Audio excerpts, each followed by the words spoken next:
Doug, you've been an assistant manager on a political campaign way back with Steve Goldsmith, and you've also managed a racing team. Is it easier to manage politicians or is it easier to manage race car drivers? Well, it's a little bit of both, right? There's politics for sure in managing a race car driver and a race team. I would guess it's probably a little easier to manage a race car driver than a politician, especially these days. I did that 25 years ago when the world was completely different than it is now. If I had to choose today, I'll take a race car driver all day long before I have to deal with politicians again.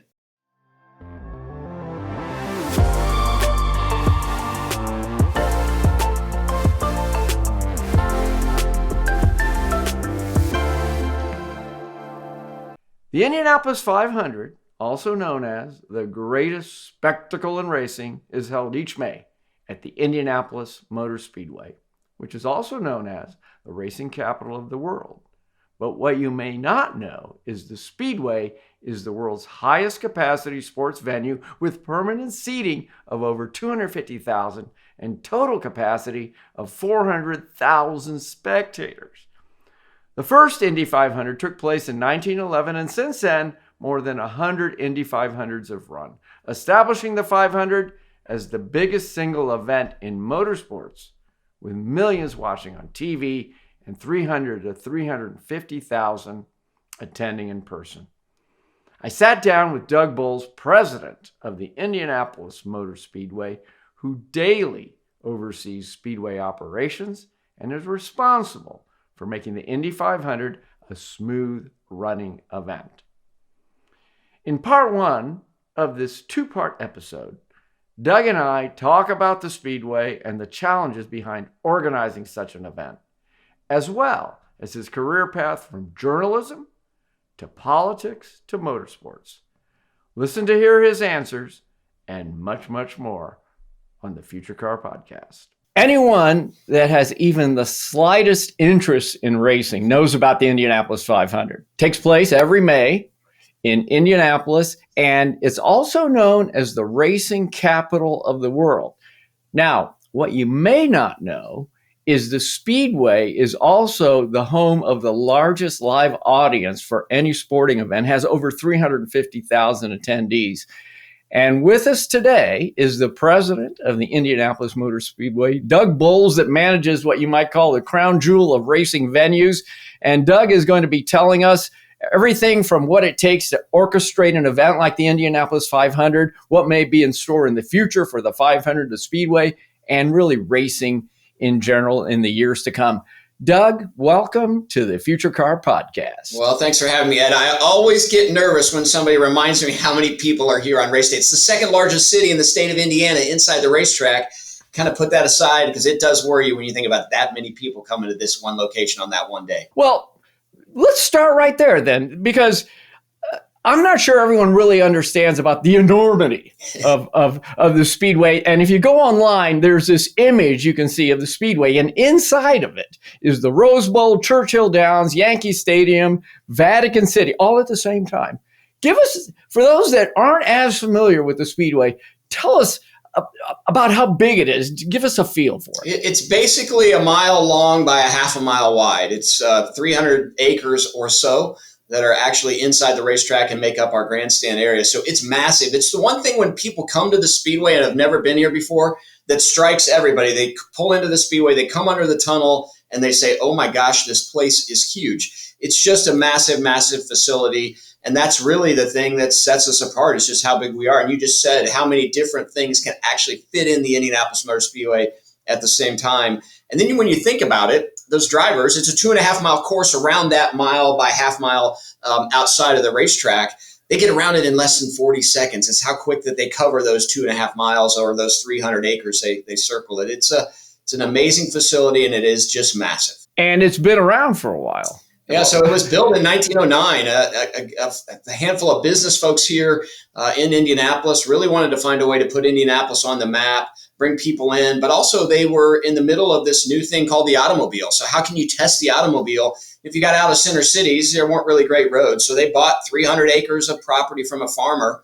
We're about 4.5 miles as the crow flies from downtown Indianapolis, and started the Indianapolis Motor Speedway in 1909. We first started racing in the Indy 500 in 1911, and it's been an amazing ride since then. And as for testing cars or whatever, I think if you go back then, it was even thought of Indianapolis might have been what Detroit is today. They thought that the automotive industry was really going to start there, but it ended up being a racing capital rather than the automotive capital. It really did. And in those early days, there were so many automotive manufacturers that were in central Indiana, frankly, in the Midwest. And so this was a place where the city of Indianapolis was trying to be the automotive capital of the world. And ultimately, they settled that a little bit further north of Indianapolis in Detroit. But it was designed for those manufacturers to come to the Speedway and test their cars. They raced against each other, but it became this massive testing facility.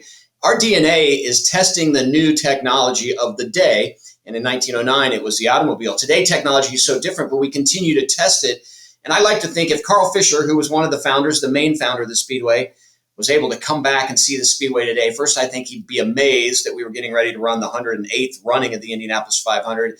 But I think he'd feel pretty good that we were trying to stay true to that DNA of testing new technology. And while it looks completely different than the technology he was testing, it still is testing new technology here at the Indianapolis Motor Speedway. So we're doing what Carl Fisher wanted us to do 115 years ago. So if Carl walks in to the Speedway today, what do you think would surprise him the most and say, oh my God, other than the fact that it's still there? Yeah, I think the fact that it's still here would probably surprise him. I think the speeds would surprise him.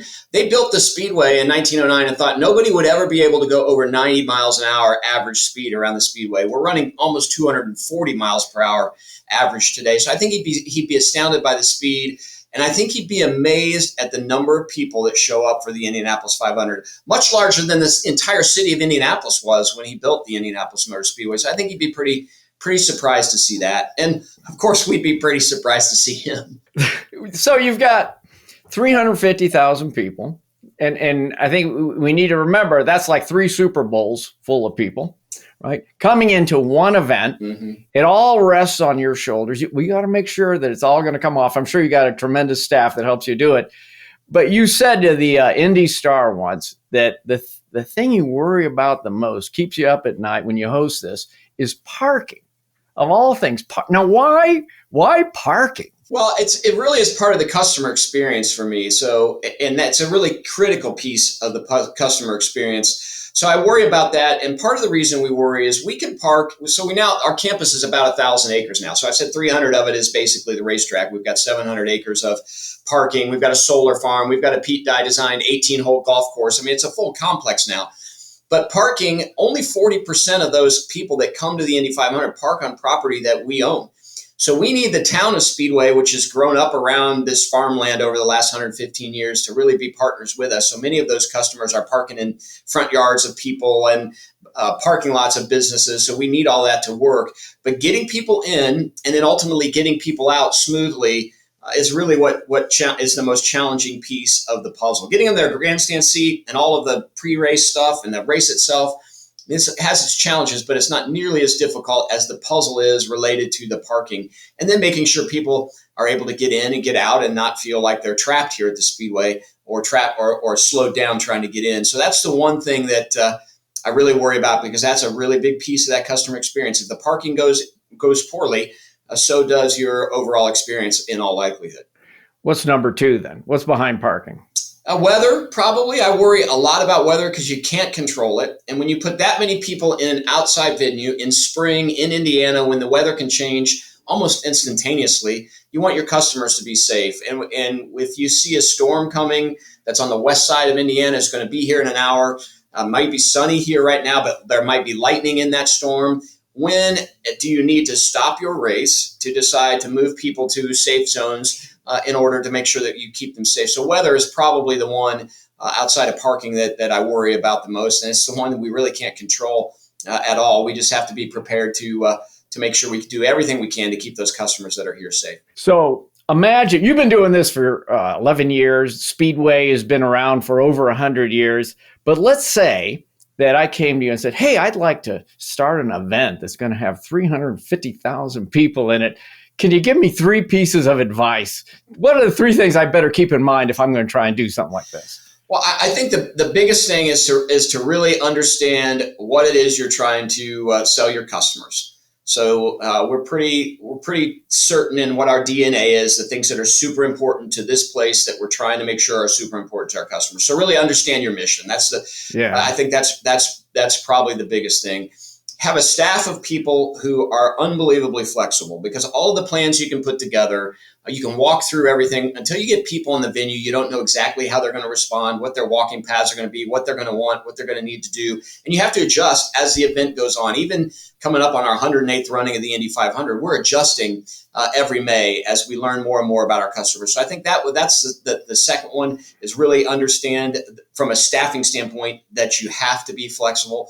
And then the third one that I think is really critical, after you get through that first event, talk to your customers, understand what went well, what their pain points were, so that you can address them for the next year, and make sure you're communicating with them how you're going to address them and that you've heard them. That customer interaction, in a world where so much of what we do is through the internet or Googling something or looking at it on our phone, you can't forget that customer interaction is one of the most important things. I call 10 customers every night and say, hey, we don't get to celebrate the 108th running of the Indy 500 60 days from now without you. I'm not calling to sell you anything. I'm just calling to say thank you. And what that does is it opens up this amazing dialogue with the customer when they think, wow, this massive facility, this massive event, they care enough to talk to me and get that customer feedback. So that customer feedback is probably of those three things I just talked about, the most important, so that you can continue to make the customer experience better every year when they return.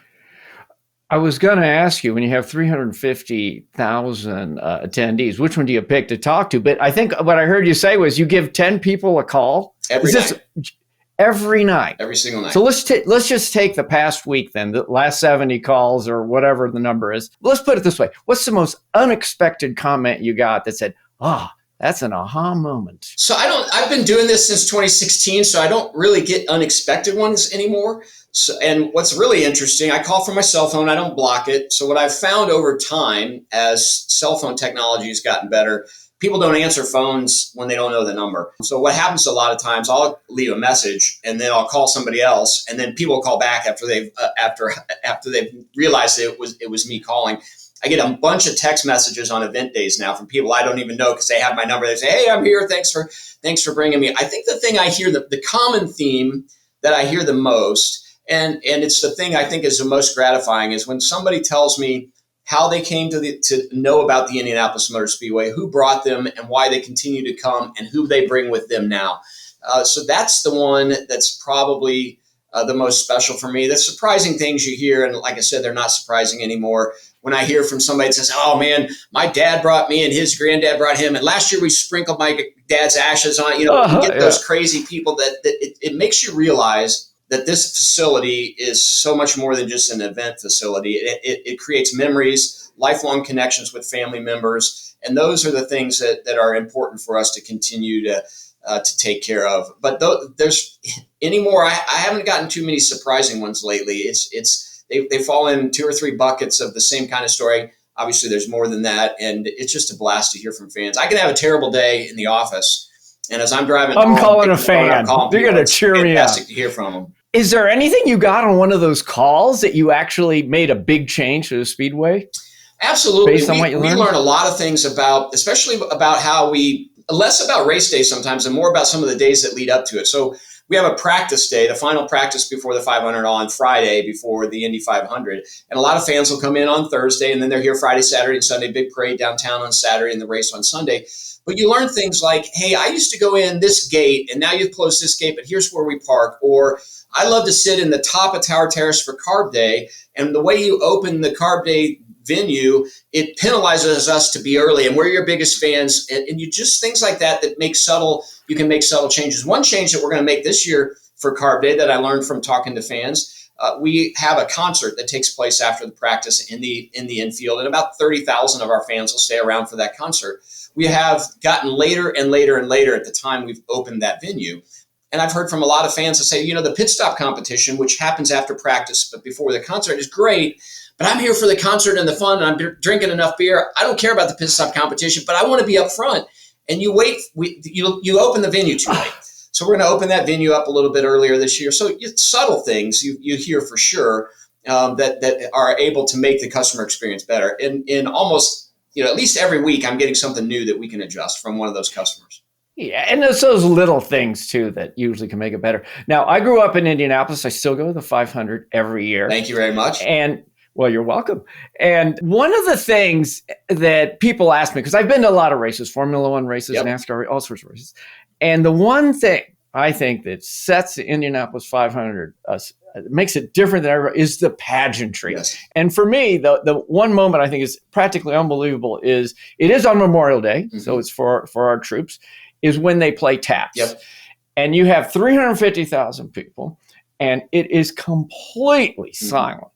And it goes from complete silence to a roar after. And I don't know if you can experience that anywhere else other than Indianapolis 500. You know what? So my favorite part of the pomp and circus, actually probably my favorite part of the entire race day, including the race, is back home again in Indiana, which is the last thing really before the cars are, the gentlemen start your engines. And but it is Memorial Day weekend. It is Memorial Day Sunday, and the race has always been on Decoration Day or Memorial Day from the very beginning. So part of our DNA is celebrating those men and women, especially those men and women who paid the ultimate sacrifice.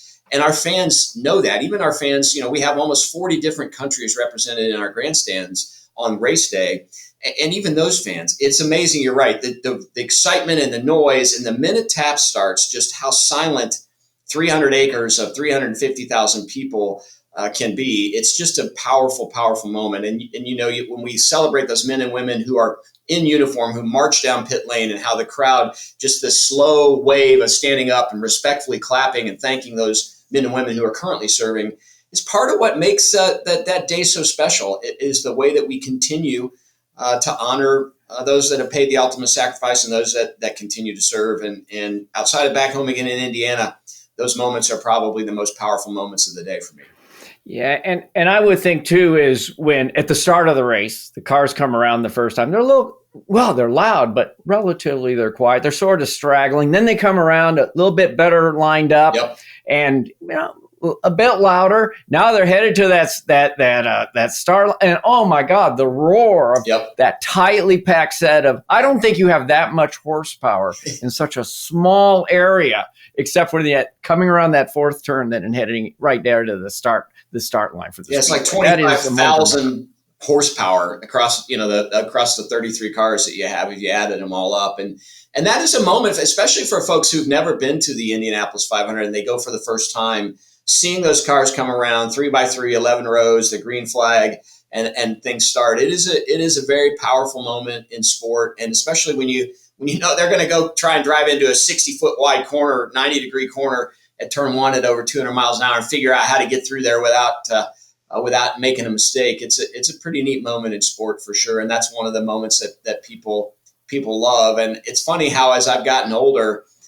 So this will be my 48th Indianapolis 500. So as I've gotten older, I've gotten to the point where that's really a neat moment for me. But I'm really stuck in that pageantry, the pomp and circumstance, and sort of that tradition. The last 45 minutes leading up to the command is pretty hard to beat in just about anything in the world. How old were you when you went to your first one? I wasn't allowed to go till I was 10. That was the rule in our house. 10. Why is that? I don't know why that was the rule. It was just the rule in my house, and we grew up. My dad worked for the United States Auto Club for a period of time, which sanctioned the Indy 500 at one point in time. So I grew up in a family around racing, and I don't know if he just didn't want me to see what was going on in the snake pit or all the craziness that could happen right inside the Indianapolis Motor Speedway. And I actually turned 10 in 1976. So I was trying to argue as a kid, the lawyer in me that I didn't know was ultimately going to be a lawyer was trying to say, well, look, Dad, I'm closer to 10 for the 76 race than I'm being closer to 11 for the 77 race. So you should let me go now. I lost that battle. And looking back at it, I was a massive AJ Foyt fan my whole life. AJ would be my motorsport hero. And to be able to say my first Indy 500 was 1977 when AJ Foyt won his fourth. It's pretty special now to look back on it. Although I'm a Johnny Rutherford fan too. He won in 76, but glad 77 and AJ was my first. You mentioned the snake pit, and there is a snake pit today. There is. But in many years ago, it was a little crazy back there. And it was in turn one. I think it was in turn one. Yep. So you said your dad was maybe protecting you from the snake pit. So once you were in, though, did you ever spend much time in the snake pit It's funny. of many years ago. I've always been a race fan, and it's really been all about what's going on in track. So I went to Butler University for my undergrad here in Indianapolis because I wanted to be close to the Speedway. And I can remember the first May as a freshman going with a bunch of buddies from school and how they couldn't wait to drink and go to the snake pit. And I just thought it was blasphemy because it was May and you needed to be paying attention to what was going on in the racetrack. So I probably was in the original snake pit once or twice. The bulk of my time here really at the Speedway has been really all about the racing side. So for me, it's been my passion. So I don't really have a great snake pit memory because I never really spent any time there. We do, as you said, now have the new snake pit. The old one was organic. It was people that came on their own, had no idea anything was going on the racetrack. It was about drinking and other things that shouldn't be going on. But it was sort of like a massive EDM concert in Vegas, probably would be the best way to describe it. And today we have an EDM concert in the racetrack. That's 30,000 young adults under the age of 30 that are there for the music and not really about the racing. And it's been one of our best marketing tools that we have to young folks to get them interested in the Speedway. And we're now seeing, since we started in 2011 with that, and we're now seeing those kids transition into ticket holders. It's what they do on Memorial Day weekend. They go to the Indianapolis Motor Speedway. And it's a slow transition from full on about the music that takes place from 7 a.m. to 3 into I'm just going to go to one or two artists I like and I'm going to sit in the grandstands. And now we've got a lot of them that they just sit in the grandstands with their buddies and it's part of what they do. So it's a little bit tamer than the old snake pit. Still has a little bit of its challenge, but not quite like the old one. But I never really thought about it the way you were just thinking about it. Like you go to that concert and you said, "Oh, there's cars here. I can hear them every now and then." But yeah, and then it's time to go home. I guess the race is over. So but then eventually they're fans. It's 100% that way, right? And it's the best tool we have. If I go on a college campus to talk about the Indy 500, a handful of people will show up. If you go on a college campus to talk about an EDM concert at the Indy 500, you get a whole bunch of interest. So it's a great way to create that dialogue. And then what we do during the concert. So during those 45 minutes of pre-race, the snake pit goes down, there's no music, and the kids that are in that venue actually are seeing on the big screens there what's going on. So they're getting to at least see the pomp and circumstance. They see the start of the race. Once the start of the race happens, and we go back to the concert, and then for the last 10 laps of the race, the concert goes down, and they get a chance to see what's going on at the end and see who wins. So it's our way of subtly getting them connected to what's going on. But for the most part, they're there for the music, not for the racing. You spend a year preparing, like you said. You start to look forward to the next race as soon as the one you're at is finished. You have the celebration and victory lane and all that. I'm sure you probably have to talk to the press or whatever, but eventually you get home. What do you do when you get back home? You open the door, you shut the door. What do you do next? You have a drink or you go straight to bed or what? Well, for me, I spend most of the month of May actually here. I've got a little camper, so I'll stay in the camper. It's just a lot easier. And I literally, the day before the 500, I wake up on Saturday morning, and as we get prepared, I actually stay up all night Saturday night into Sunday, because by the time you're done and prepared, it'd be a 2-hour sleep anyway, and I'd feel worse. So I spend most of the night out in the campgrounds, watching the fans just have a great time, interacting with fans, and then get ready for gates to open. Once the race is over, we do have all of our PR that we have to do. That goes usually into the evening time. And then I typically go back to my camper and sit down and have a drink and talk through the day with my family. And then the next day, we're here to get ready for our victory celebration event. And that's downtown Indianapolis. So I actually don't get home till Tuesday. And when I do get home, it's kind of fun to see the dog again and sit down. And he remembers you, I hope, right? Oh yeah, he remembers for sure. He definitely remembers me. And that's the moment at which you sit back and you start getting ready for how are we talking back to our customers to make sure we're getting feedback on how the experience was for them. What are we thinking about in terms of renewal? Because those folks that bought tickets have 500 hours to renew their tickets to make sure they have the same seats for the next year. So we're just sort of right back at it. Sometime basically right away. But that Tuesday night afterwards, it's the first night I get to sleep in my own bed, and it's always amazing how your own bed feels better than just about anything else. Yeah, especially if you haven't been in it for a while. Let's take a step back and talk a little bit about your career. So you have a degree in journalism. Yep. Then a graduate degree in of course, in law. And then you're working in government and campaigns, and then racing, then lawyer, and now you're running a racetrack. How does that all fit together? I'm going to be a journalist. I'm going to get a degree in that. And next thing you know, you're running Indianapolis Motor Speedway, a bunch of Yeah. unrelated, not completely unrelated, but not necessarily a straight path. That's probably No, it was definitely not a straight path, but I was a journalism major because I thought I'm not AJ Foyt. I'm not going to get to drive cars probably like him, but I could certainly write about them. So I chose journalism as a way to learn to communicate, which is a great opportunity through that education course. But more than anything, it was an opportunity for me thinking, okay, this will give me an opportunity to write about motorsport. And then back in the day, they didn't have a PR degree or a marketing degree. Journalism was as close really as you could get, at least at Butler where I was. So I chose journalism because it did have a few classes in PR, but there wasn't a concentration in it. And then I had an opportunity to go to work once I graduated. My first kind of job, once I was about to graduate, was shooting photos at the Indianapolis Motor Speedway for the Associated Press. They assigned me to Turn 3, and Canon gave me a camera, and I went out and shot photos all day long, but it got me to be at the racetrack. And then I started at the State House. And even at the State House, when I was there working for the House of Representatives, I used every opportunity I could to connect to motorsports. So there was a team called Tom Walkinshaw Racing out of Northern Indiana who won the 24 Hours at Daytona with a guy named Davy Jones, who was an IndyCar driver as well later in his career.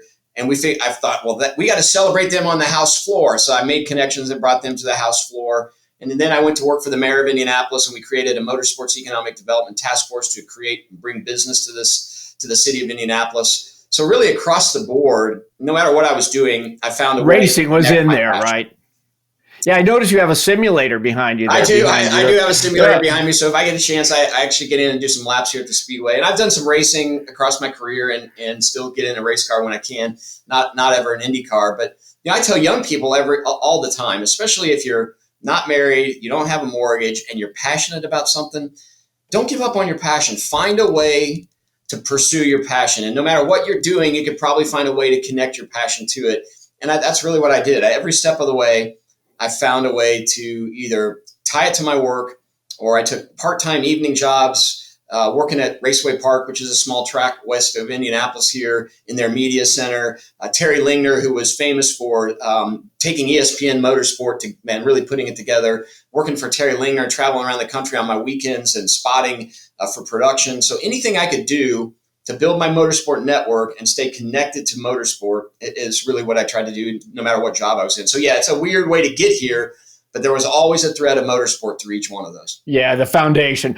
You said you did some racing yourself. What kind of racing did you do? What'd you drive? So I've driven just about everything. So I did a lot of SCCA racing, Formula Vs, Formula Fords. I've done a lot of vintage NASCAR racing and vintage Cup cars. I've done a lot of sports car racing. The most recent race I competed in was here at the Speedway last year. We had a big vintage race here. I ran in a really cool a NASCAR car and actually finished on the podium in my class at NASCAR. And then got a good friend of mine who's a former basketball coach who has an old Trans Am car, and we did a 90-minute enduro race together. And so anytime I have a chance to strap into a race car, I certainly do that. When we announced that the Brickyard, our NASCAR race, is going back to the oval from the road course, we have these really cool 2-seat NASCAR cars that Roger Penske and Team Penske built for us here. And I actually got to give high-speed rides to the media around the oval. So anytime I can hop in something fast, I certainly do. In fact, do you have my helmet's sitting right back there with my driving shoes, just in case somebody shows up and they need me to strap in. Oh, now that would add a little something to the podcast if you actually put the helmet on. I don't know if we could hear you, but do you have a few wins in there? Do you have some first place, some trophies, a room full of trophies maybe? I do. I have some Formula V wins for sure. Back in the 90s, I was a Pyro Pro V champion back in the day as well. I picked up a Formula Ford win here at the Indianapolis Motor Speedway a few years ago. So there's a handful of them, but for me, it's just really about getting in and competing. Like I said, I'm not AJ Foyt. When I was standing in line, I didn't ask God for the gift of driving race cars. So I'm missing that 5% that the great ones have. But I just enjoy cars so much, especially old school manual, anything manual I love to drive. I just bought a 1924 Chevrolet old dirt car because I thought I'd use it as my golf cart driving around the campus in May. So that's kind of how much I love cars. And my wife didn't divorce me when I called her and said, "Hey, I think I'm gonna buy a car." Now, you've driven quite a bit around the Speedway for one reason or another. I had Mario Andretti on the podcast, and Mario says to me, he says, "Ed, there's two kinds of people at the Speedway. There's the ones that have hit the wall, and there's the ones that are going to hit the wall. Which category are you in? I guess I'm in the latter category, and Oh, I hope that in my case he's wrong. But he is 100% correct as it relates to running the Indianapolis 500. You are not going to get through a career at the Indy 500 without having some sort of incident. And oftentimes, that incident is the incident that helps you understand what the edge is and how not to cross it, and actually makes people better race car drivers. But it is definitely, it's like riding a motorcycle. There's those who have and those who are going to crash their motorcycle. so did you tap the wall at some point along the line? Certainly. I've had my incidents across. More than a tap, or would you call it a tap or a? So most of the racing that I did, it was road course racing. So most of them were taps. I have had a couple of spins here at the Speedway on the road course, but fortunately I've not hit anything. That's good. Good. Yeah. Your Panther Racing. Yep. Very, very successful. 15 IndyCar championships. What made you take that change? I mean, and how do you? I mean, it was almost instant success. How do you go from what you were doing prior to that to I'm going to start a racing team? How did that happen? So I talked to you a little bit about my path. As part of that, I met Terry Lingner and ended up working for Terry. And then we met a guy named John Barnes, who was a team manager at the time. And I actually ended up spotting for his team, for his driver, Roberto Guerrero, and went on the road and was Roberto's spotter as he was driving. And an opportunity came up for us to create a team. A sponsor reached out to us and said, hey, to John, said, are you interested in creating a team? And John wasn't quite sure, and the handful of us that were good friends of John's and worked with him said, yeah, you absolutely have to at least try when somebody asks you. So we put together a really cool group of people, including Indianapolis Colts quarterback Jim Harbaugh.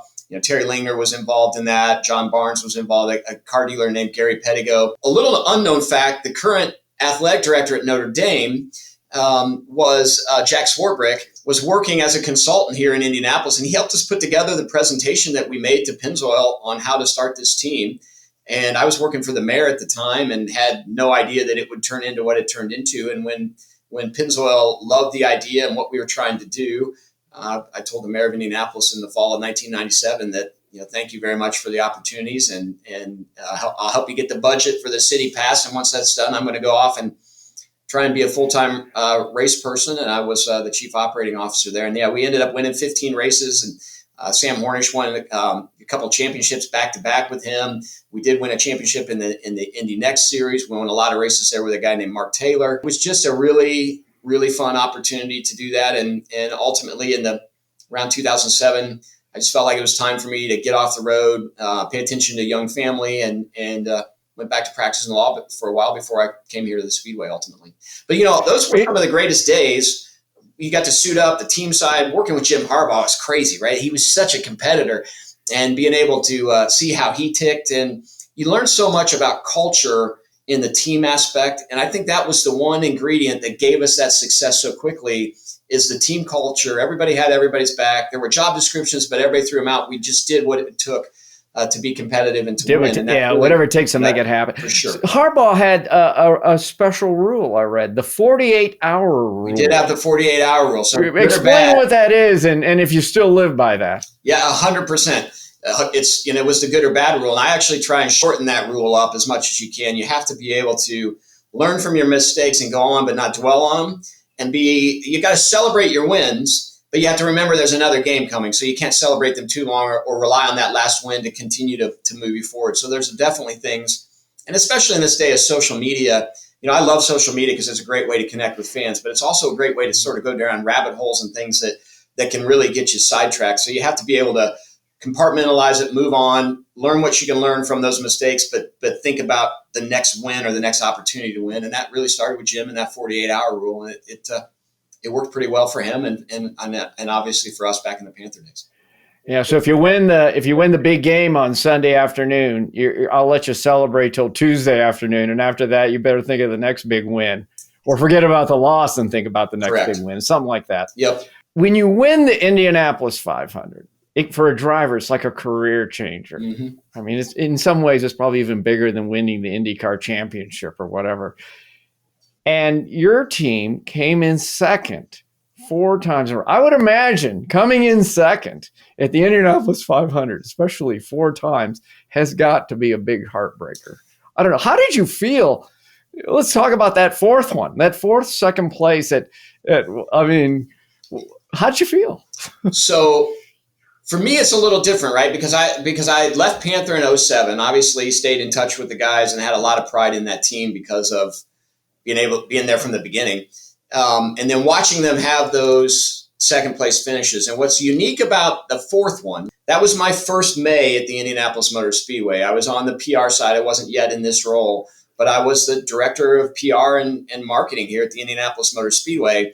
And as that race was unfolding, especially towards the end there, as J.R. Hildebrand and Panther Racing with the National Guard car are leading in those last few laps, it was a pretty neat moment to think about the pride you have and thinking about where that team came from and how close they'd been, and then to actually get there. And all John Barnes cared about was the Indianapolis 500. He'd do the rest of the series because you had to, but he grew up wanting to win the Indianapolis 500, and to be there with a rookie was pretty amazing. And then when that crash happened, there was this sort of weird moment where you just feel really bad for this team that you love so much and that you know how much it meant to them. And then on the flip side for me, as the promoter of the Indianapolis 500, 2 things happened that made it an amazing thing. Dan Wheldon wins. There is no driver in recent history that loved the Indianapolis Motor Speedway like Dan Wheldon did. And for him to be a 2-time winner, I thought in my head, this is great for me as the promoter because Dan is going to help us promote the Indy 500 going forward. And then the second thing is the way that J.R. Hildebrand finished that race. He crashes. The right side of the car is basically gone. And instead of stopping, he keeps his foot on the throttle, the car pinned against the fence, trying to win the race with half a car.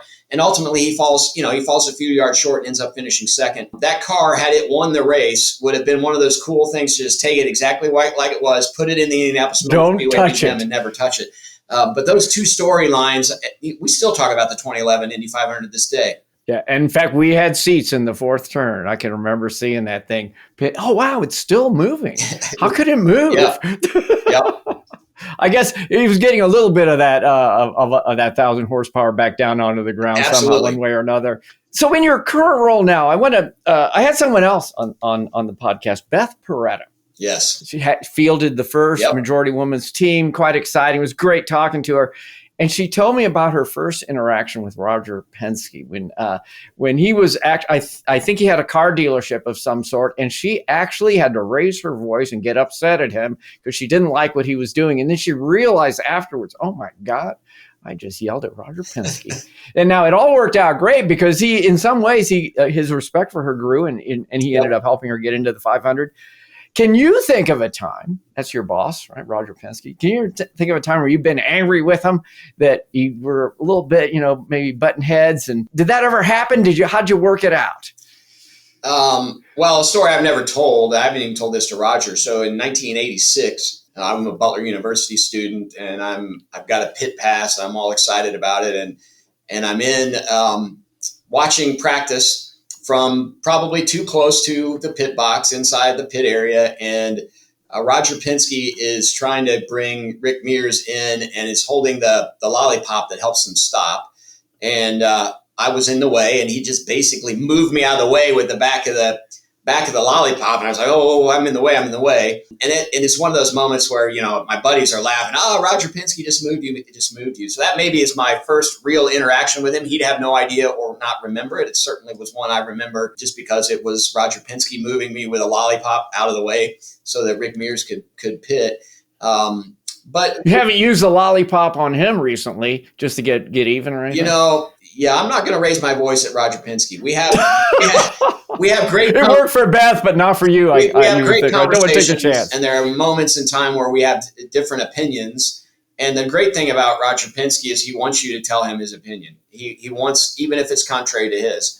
And oftentimes you can get to a point where maybe he sees your side, or maybe you see his, and you settle on a direction. But he's not interested in you just following along with where he is. I think my next biggest memory of Roger, obviously I got to know him or of him in passing, working here at the Speedway, even on the team side. When I was at Panther Racing, one of our championships was beating his team, Elio Castroneves. They end up second in the championship. Sam Hornish and Panther end up end up first, so I got a chance to know him in those days. But when several years ago, when I was maybe a couple years into my presidency here, after the victory celebration, I got an unbelievably nice note from Roger Penske about the way that we run things at the Speedway and how impressed he was with the way that I was able to work with folks and promote this event. And it struck me as typical Roger in the sense that he goes out of his way to take care of people, thank people, know that when he notices something. And so for me, that was,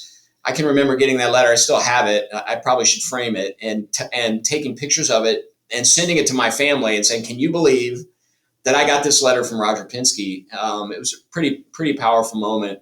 And then for the last 4+ years to be able to talk to him every day and work with him, he's down here once a week. The things you learn from a guy like Roger Penske, even at 57 years old, it's been the biggest learning period of my life, just kind of learning from what makes Roger Penske tick and why he's so successful. So I'm sure he's helped you with your career. Like you say, learn something from him every day. I do want to ask you one other thing to see if this influenced your career. The blue suit.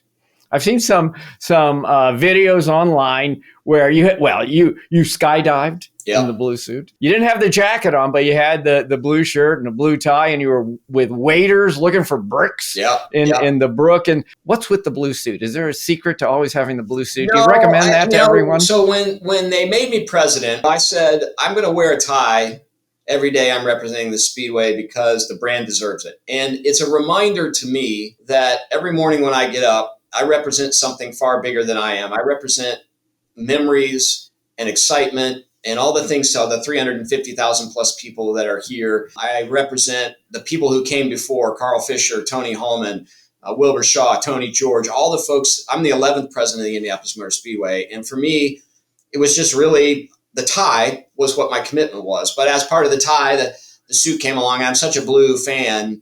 So pretty much everything, like right now, I've got blue shoes on, blue socks on. I'm just completely, I probably have blue underwear on. I mean, it's blue. My glasses are blue. It sort of has ended up being my thing. So the commitment was to the tie. And then it's just sort of gone beyond that a little bit to the suit. And I'm the silly guy that walks around with a bunch of sweaty people in grandstands, and our fans get it. This isn't because I want to wear a suit. It's my reminder, and I think they get that it's I'm really doing it for the fans to know that I'm really blessed to have this job, and there's much more to this job than me.